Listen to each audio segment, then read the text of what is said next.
지금 양시장 모두 파란불을 계속적으로 켜고 있는데요. 이 시각에 외환시장은 어떤지 점검을 해보겠습니다.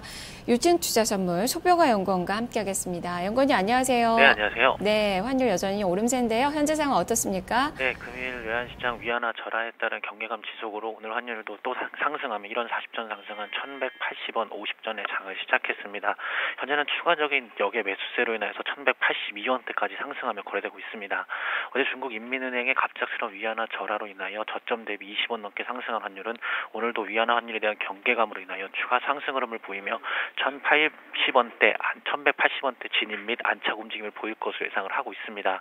간밤에 엔화도 위안화 절하 충격으로 달러에 대비 125엔대까지 상승하면서 우리 환율에 추가 상승 압력을 줄 것으로 보고 있습니다.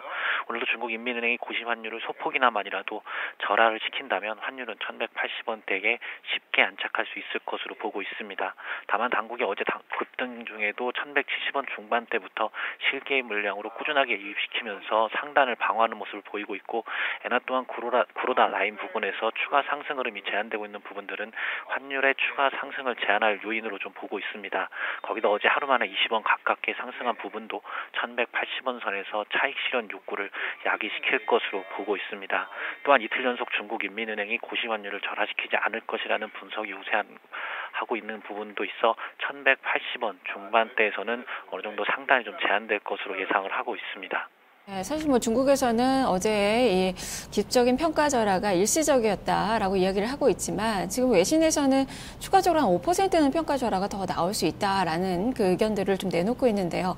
그만큼 중국발 이 환율 전쟁이 좀 촉발되면서 우리 원달러 환율도 이제는 1,200원 선이 가시권에 들어온 거 아닌가 싶기도 한데 어떻게 봐야 되겠습니까? 일단은 위안화가 어떻게 흘러갈지가 좀 중요할 것 같습니다. 최근 미국 금리 인상에 관해서 어느 정도 그쪽으로 초점이 맞춰 있었다면 갑작스러운 중국 위안화 절하로 인해서 환율의 초점은 다 위안화 쪽으로 좀 흘러가고 있는 모습입니다.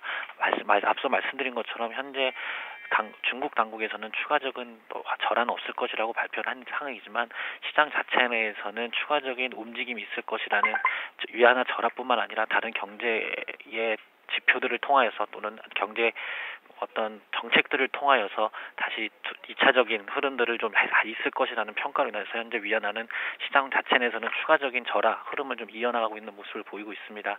만약에 중국 당국에서 위안화 절하 또는 경제 정책을 추가적으로 나타낸다면 국내 환율 흐름에도 좀 영향을 받으면서 어느 정도 1185원대가 넘어간다면 1200원대도 가시권에 들지 않았나라고 예측을 하고 있습니다. 네, 그렇다면 오늘 예상 환율 범위로는 어느 정도나 볼 수 있을까요? 네, 결국 오늘 10시 10분쯤 발표된 위안화 고시 환율이 오늘 환율에 좀 변수로 작용할 것으로 보고 있고요. 오후 2시 30분에 발표되는 중국 경제지표 결과도 오늘 환율의 주요 변수가 될 것으로 보고 있습니다. 금일 예상 환율 범위는 1175원에서 88원 사이가 될 것으로 예상을 하고 있습니다. 네, 알겠습니다. 말씀 잘 들었습니다. 네, 감사합니다. 네, 지금까지 소병화 연구원과 함께 외환시장의 움직임 살펴봤습니다.